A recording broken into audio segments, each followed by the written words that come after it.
Bom, pessoal, eu vou mostrar para vocês aqui como é que é ligando a Maxim fria, tá?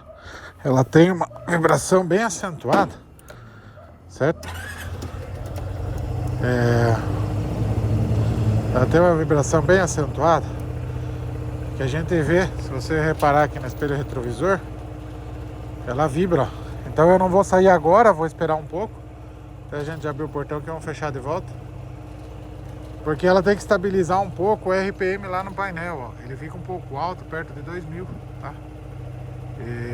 Mas isso é só quando ela tá fria, tá? Depois que ela tá mais quente, ela só tem vibração assim nas acelerações mesmo, tá? Eu não sei se vocês estão conseguindo ver legal aí o painel à frente. Eu ainda não tenho uma câmera muito boa para filmar aí para vocês. Daí eu filmo com o celular mesmo, tá? Tô aqui, eu com a minha esposa. Ela tá lá atrás, lá, escondidinha. Beleza? Nós vamos dar uma volta aí pra mostrar pra vocês o que é, como é que vai ser aqui o rolezinho, tá? Eu vou saindo sempre devagar com essa moto. Eu não sou de correr, tá? Então eu sempre ando devagar. Minha velocidade média de viagem aí 110, 120 km por hora. Com a minha moto anterior eu viajava bastante, a faixa de 97, sabe? 95, que era a velocidade confortável dela. Ele tá andando pela BR. Ela tinha picos aí de 120 engarupado com bagagem. Só que como ela era uma moto trail, né? Baixa cilindrada, assim, vamos assim dizer, ela vibrava muito depois dos 110, 115. Ó, pessoal, vou tentar mostrar o espelho para vocês. Na fase fria, andando devagar, ó, tá 40 km por hora. Ela vibra bastante, ó. Os retrovisores, eu sinto essa vibração aqui na mão, tá? Mas isso é só na fase fria. Quando eu entrar na fase quente, ela já não dá mais essa vibração. Beleza? Dentro da cidade eu uso normal. Ela não é uma moto de corredor, como vocês podem ver. Ela é uma moto bastante larga aqui, ó.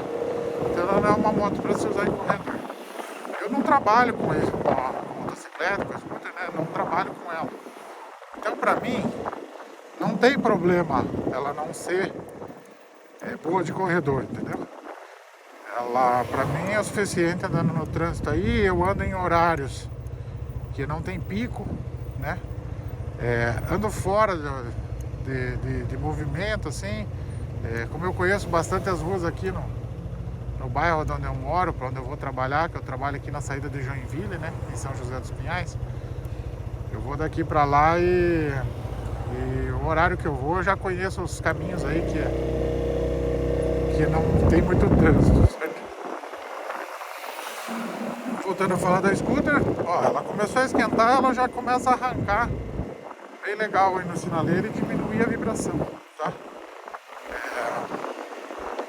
Ela tá com baixa quilometragem ainda, tá com 608 km. Essa semana aí eu tive que usar bastante o carro, então não consegui usar a Maxim, certo? E daí de carro, qualquer hora eu vou fazer um videozinho aí apresentando o carro pra vocês. É um carro que eu odeio, né? O pessoal não gosta muito desse tamanho. Que nem a Maxim, o pessoal conhece pouco, uns torcem o nariz, né?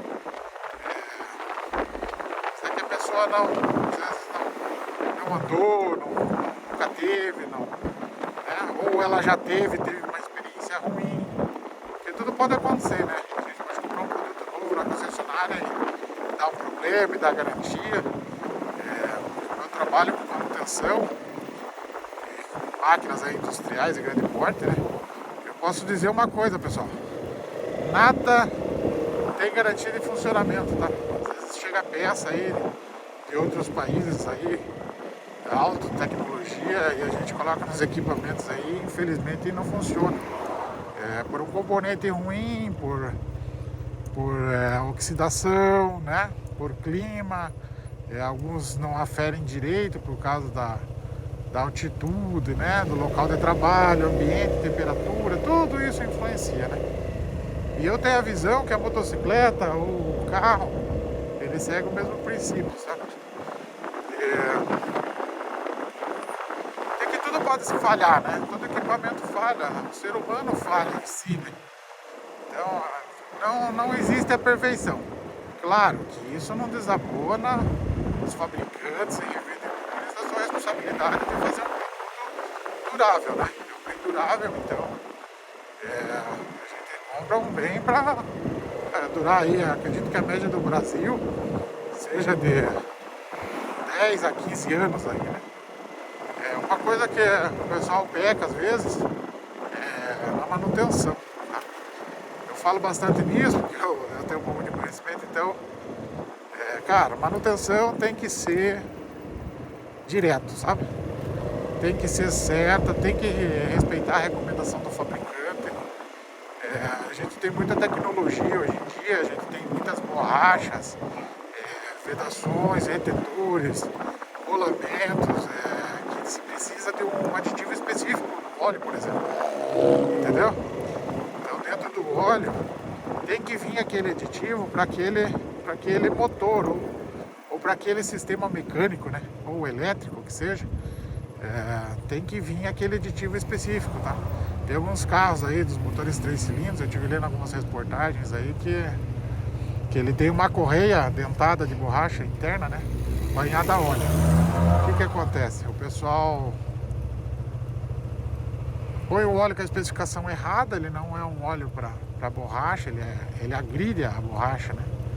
E aquela correia dentada que é para trocar lá perto dos 200 mil quilômetros, o cara estoura ela com 50, né? Às vezes muito menos do tempo até do que aquelas correias convencionais que ficavam do lado de fora, né? É óleo, sabe? A gente tem um mecânico de confiança, eu também tenho um mecânico de confiança, né? Apesar que nos meus carros, nas minhas motos, eu faço assim. Tá na garantia, concessionário, tá, pessoal? Concessionário. Não deixe de fazer a manutenção na concessionária. Ah, mas é caro, mas não sei o que. Se quebrar, vai ser mais caro, tá? Isso aqui, infelizmente, se partir um motor desse daqui, um cabeçote, pode acontecer, pode uma mangueira falhar, uma correia falhar e quebrar e danificar, e você vai ter um prejuízo grande, né? Aí não adianta reclamar, essa é a verdade. O pessoal chia, espelha, mas me desculpe, né? Quem não concorda, essa é a minha opinião, tá? Não adianta, se não tá na garantia, não levou para fazer a revisão, eles não vão dar a garantia. Tá? Não vão, porque se eles abrirem precedente, muitas pessoas aí que não fazem a manutenção corretamente ou levam em lugares inapropriados, tá? Não estou desmerecendo oficina nenhuma, ok? Mas tem um pessoal que infelizmente eu já tive problemas assim, em oficinas que em vez de arrumar, acabaram estragando por não ter o conhecimento daquele produto, ou né, a mão de obra naquele dia não estava de bem com a vida, né? E daí acabou que estragou aí meu carro, né? Levei outra oficina, corrigi e vida que segue, né? Infelizmente tudo pode acontecer. No mesmo momento que a gente tá uma coisa boa, ela pode quebrar. Então, tudo faz parte de um aprendizado. Mas voltando ao que eu estava falando, a situação é a seguinte. Então, enquanto está no período de garantia, eu levo sempre na concessionária. Levo na concessionária, negocio com o pessoal, por exemplo, a troca de óleo. Precisa comprar um kit de revisão. Se você conversar na concessionária, eles abrem a revisão para você. Tá? Eu me lembro que a moto anterior eu tinha que, quando eu levava para fazer a revisão, tinha um kit de revisão que custava lá seus R$ 160. Certo? Se eu comprasse as peças separadas, o óleo, o anel de vedação do bujão do cárter, o filtro, né, o o-ring de vedação da tampa do filtro, saía em torno de R$ 130 aí minha revisão. Então, se você considerar a mão de obra aí, de 250 para 130, né? Tudo vai da negociação, tá? Se você chega lá, conversa numa boa, dependendo da concessionária, o pessoal faz, tá? Já tive aí situação de viagem que em outra cidade, fui levar a moto para fazer a revisão, era um kit, pronto, acabou. Aí eu liguei em outra cidade, mais próxima, né? Nossa, saiu 30% do valor que estava me cobrando na dentro da mesma concessionária. Então, também ligar, perguntar, né? Às vezes a gente tem uma afeição com certa empresa ou está acostumado a levar claro, outra coisa que a gente tem que avaliar é a mão de obra, né? A mão de obra tem que ser legalzinho, tá? Uma coisa que o pessoal não gosta na oficina é que acompanha o serviço, tá? Esse é um problema que eu enfrento porque eu gosto de olhar. Então, mas enfim, não tem muito o que fazer. Se você puder olhar de longe bem, se não puder olhar, amém, né? Como diz o outro. Mas você pode conferir o que foi trocado, pedir para ele puxar a vareta de óleo, conferir o nível, né? Mostrar para você o que você trocou. Quero ver a peça nova, quero ver a peça velha, entendeu? A gente tem que ser crítico. Porque quando a gente for crítico, a gente começa a elevar o padrão de qualidade dos locais, sabe? Ah, mas eu vou ser um chato, você...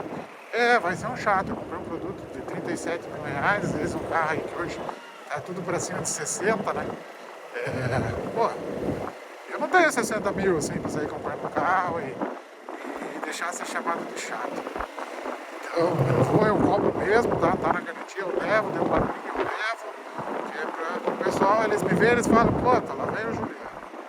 Mas eu acabo sempre levando tudo também na bondade do pessoal, eu sei que não tem que eu sei que nem tudo é fácil, eu trabalho com manutenção, sofro desse problema também dentro da empresa que eu trabalho, né? A gente que arrumar e acabar não ficando bom e ter que refazer o trabalho, é bem chato, sabe? Agora eu parei no sinal aqui, que o trânsito deu uma parada. Olha como diminuiu a vibração. A moto fica em torno ali de 1.500 RPM e a vibração praticamente zero, tá? Eu tô com a minha esposa aqui, ó. Essa faixa que eu ando aqui é o que eu ando normal, tá? Não tenho pressa para chegar nos lugares, porque eu sei que se a gente for com muita pressa, a gente acaba chegando mais cedo aí em outro lugar que a gente não quer chegar, né? Eu sempre vou aqui na velocidade da via, desviando, prestando atenção, devagar, né? Não sei como é que tá ficando a imagem aí, depois vou dar uma avaliada, certo? Voltando no assunto manutenção, então é isso aí, pessoal. Se vocês conseguirem manter aí na concessionária enquanto o veículo for novo, né? E daí depois, o que eu faço? Ou eu faço a manutenção por conta, tá? Muitas coisas eu consigo fazer em casa, eu já tenho um ferramental aí que eu vim juntando ao longo do tempo, né? Tenho de medição aí mais especial que eu tenho o paquímetro, né? Que ajuda bastante aí, para quem sabe utilizar ele. E o torquímetro, tá? Que eu comprei também, para poder, na época eu tinha um carro a diesel aí, tinha que ficar regulando válvula e conferindo reaperto de cabeçote por causa da vibração. E daí eu comprei esse torquímetro para mim fazer a calibração dos parafusos, tá? E ficou lá, e eu uso ele, volta e meia eu uso quando é peça de alumínio ou peça fundida que tem o risco de espanar os parafusos, né? Eu procuro lá o torque correto na tabela e sempre aplico o torque correto, tá? As coisas mais normais assim eu já tenho uma certa habilidade, uma prática, daí eu vou apertando, mas eu sempre faço a manutenção em casa. Tem algumas coisas que eu posso fazer, né? Por exemplo, aqui na moto mesmo eu instalei a antena, né? Instalei o protetor de manete, aqui ó, de mão. Protetor muito bom, diga-se por de passagem. Protetor muito bom, ele protege bem a parte dos dedos, tá? Eu tenho essa luva aqui, ó, é uma luva bem velhinha, né? Eu sempre usei ela, graças a Deus, nunca me acidentei, então eu acabei que não estraguei. Mas eu comprei aí na internet uma luva de frio melhor pra mim e uma de calor aí, mais nova, né? Com aquele protetor em cima aqui para proteger o caso. Eu viajo bastante, mas como eu não corro, assim, a probabilidade de eu sofrer algum acidente é um pouco menor, né? Quanto maior a velocidade que você desempenha aí na motocicleta, no scooter, no carro, né? Maior tem que ser o equipamento de proteção, melhor tem que ser o freio, né? Eu tô sempre com a minha esposa na garupa. Viagem, dia a dia, tudo que eu faço quando eu presto serviço na minha empresa, eu vou sozinho. Quando eu presto fora, ela tá junto, tá? Sempre me ajuda aí, me ajudando agora nas filmagens aí, certo? O que mais que eu posso falar pra vocês aqui que eu tô gostando? Depois que essa moto emprega uma velocidade aí acima de 50 km/h, cara, ela é muito boa.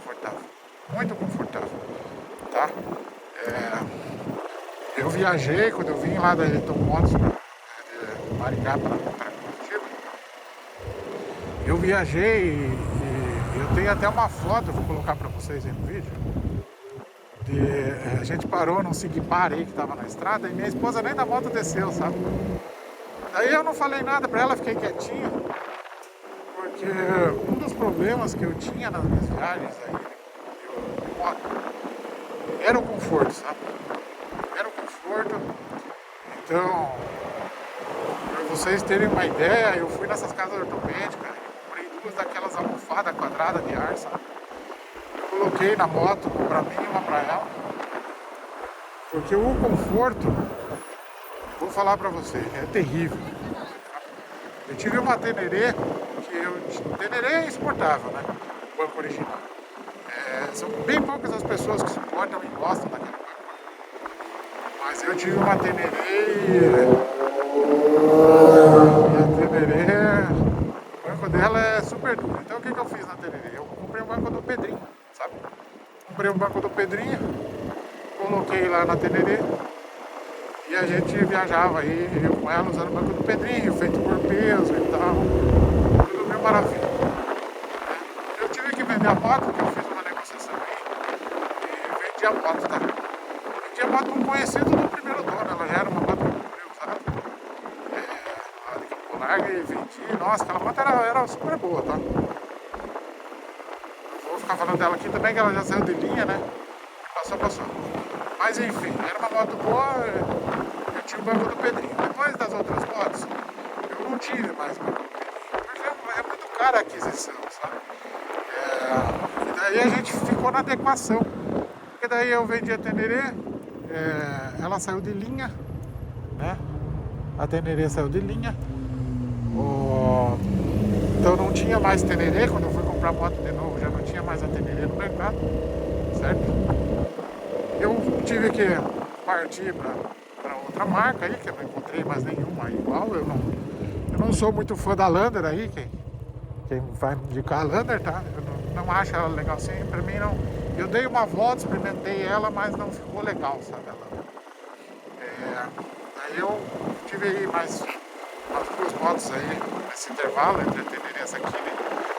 E eu tinha essa almofada, sabe? Então essa almofada era minha companheira de viagem. Era bom porque a gente ia confortável, tá? Era ruim porque ela furava.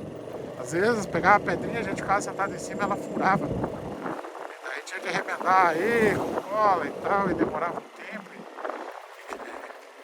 E era bem desconfortável, sabe? Eu com a mulher era bem desconfortável. Na cidade eu assemelho a vibração aqui no asfalto, né? O pessoal vai falar, mas a scooter no asfalto é dura.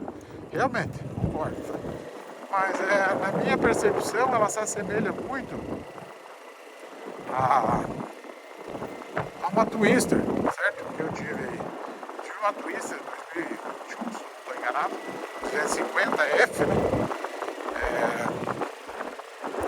Eu tive essa Twister e, cara, essa scooter aqui pra mim, com garupa, ela se assemelha muito a Twister na cidade. Twister não dava legal pra mim, que eu tenho 1,82 m, eu ficava com as pernas um pouco dobradas, sabe? Eu sou um pouco grande. Então, a gente que é mais gordão assim é um pouco mais complicado, sabe? Moto mais pequena, né?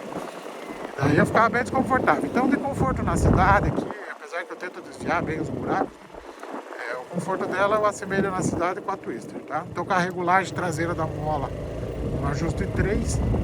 Pra mim, que a minha esposa ficou perfeito quando eu tô sozinho. Ela fica mais dura, tá? Ela quica mais. Eu tento desviar mais os buracos, mesmo porque a ciclística fica um pouco mais leve. Pra mim aqui a moto tem mais o combustível, mais eu aí que peso em torno de 115, né?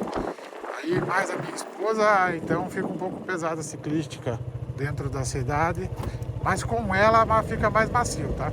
Eu não fico alterando a suspensão, por quê? Porque eu ando muito com ela, então pra mim não convém ficar, eu aguento um pouco os pulos ali, às vezes eu dou uma avançada na lombar aqui do encosto, sabe? Pra não bater muito, tá? A minha lombar. Mas é bem de boa, tá? Tá sendo bem tranquilo. Fiz aqui dentro da cidade aí 100 e poucos quilômetros ainda, tá? tirei 2 médias de combustível, quero tirar uma filmando aí, agora que eu consegui prender aqui o celularzinho para fazer a filmagem para vocês. Eu quero filmar o abastecimento, tá? Quero descer pro litoral aí daqui a alguns dias para fazer mais uma média, né? Antes de fazer mais uma média antes de fazer a revisão, a troca de óleo. A gente sabe que depois da troca de óleo, ó, Totó, pegou alguma coisa lá para comer. A gente sabe que alguma coisa antes da troca de óleo o consumo é ruim, depois da troca de óleo o consumo é ruim. Teoricamente sai aquelas limalhas que ficam no motor e o motor fica mais solto. Eu vinha de Maringá com essa moto aqui, eu vinha fazendo um amaciamento nela. Tá? Me perguntar, mas você pegou BR direto e tal. Eu vinha fazendo amaciamento. Como é que eu fiz isso? Eu rodei dentro da cidade, porque eu nunca tinha pilotado uma scooter, eu fiz alguns testes na cidade, 40, 50, 60, 10, nessa faixa aí. Quando nós pegamos estrada, eu saí um tempo a 60, um tempo a 80, claro que o trânsito estava um pouco, também me ajudou, né? O trânsito estava um pouco tranquilo. E eu vim nessa faixa aí, 60, 80, 90, 60, 70, 80 e por uns 50, 60 quilômetros, tá? Aí depois disso eu fui aumentando gradativamente a velocidade. Eu cheguei a desempenhar na estrada aí em torno de 130 km por hora. Tá? Em alguma ultrapassagem aí, foi um pico assim, né? Tive que dar um pico na moto, tá? Para poder fazer uma ultrapassagem, sair de uma situação de risco, né? Às vezes carreta, o pessoal quer podar e daí a gente acaba entrando numa situação um pouco mais ríspida assim, né? Você tem que dar aquela acelerada, sabe? Isso eu gostei nessa moto também, porque a gente acelera, ela anda, sabe? Puxa mesmo engarupada aqui, com um pouco de bagagem embaixo do banco. Foi acelerar e ela foi. Então eu dei picos aí de 130 km por hora, mas a minha média de viagem foi entre 90 e 110 por aí. Mas sempre variando, tá? 80, 90, 100, andava um pouco a 100, um pouco a 90, um pouco a 110, um pouco a 80, um pouco a 105, sabe? E fui levando assim para ela ir fazendo amaciamento, porque o amaciamento ele tem que ser feito de forma gradativa, né? Como é que eles escrevem no manual lá, que tem que ocorrer o alisamento uniforme das peças. Então aquelas rebarbinhas, se ela for rápida, ela risca a outra peça que ela está fazendo contato. Então se a gente for variando as velocidades, ela vai, uma hora ela arranca, uma hora ela alisa, né? E vai ocorrendo esse assentamento aí das peças mecânicas, né? Dentro do motor. Até os 1000 km eu ainda estou em modo de amaciamento, né? Depois disso eu vou ver se eu pego uma estrada, manter um 110, talvez um 115, né? Porque eu também não gosto, tá? De andar acima aí da velocidade da vida. Então, pra mim é o suficiente aí. 100, 110, 115. Quando eu vou pra Santa Catarina, aqui a média de velocidade é 100. Uma autopista ali, cara, maravilhosa, sabe? Se bota 100, vai-se embora. Não se preocupa com o radar, só se preocupa mesmo com o trânsito, a ultrapassagem é muito bom, sabe? Quando a gente vai pra Santa Catarina, às vezes em Brusque, ali, comprar alguma coisa, aí a gente acaba pegando essas BRs aí, eu gosto bastante, sabe? Então, o princípio é isso que eu tinha pra comentar com vocês aí, tá? A vibração da moto, eu vou chegar em casa ali novamente, eu saí dar uma volta aqui com a minha esposa, hoje é domingão, né? Gosta bastante de andar de moto também, eu vou dar uma volta aqui, mais parecida. Vou mostrar pra vocês a vibração de volta, porque vocês perceberam que como não tem trânsito, a gente acaba não parando nos sinaleiros, né? E eu não corro muito, então quando eu chego no sinaleiro, geralmente eles estão já abertos. Então, o que eu vou mostrar pra vocês aqui é o seguinte, ó. Olha a vibração, tá? Ela se reduziu a praticamente zero, tá? Então ficou aqui na mão mesmo, eu quase não sinto a vibração, tá? E pra mim ficou muito bom. Essa vibração aqui pra mim tá ótimo. Beleza, pessoal? Então é isso aí, tenham um bom domingo a todos aí e nos vemos aí no próximo vídeo. Valeu!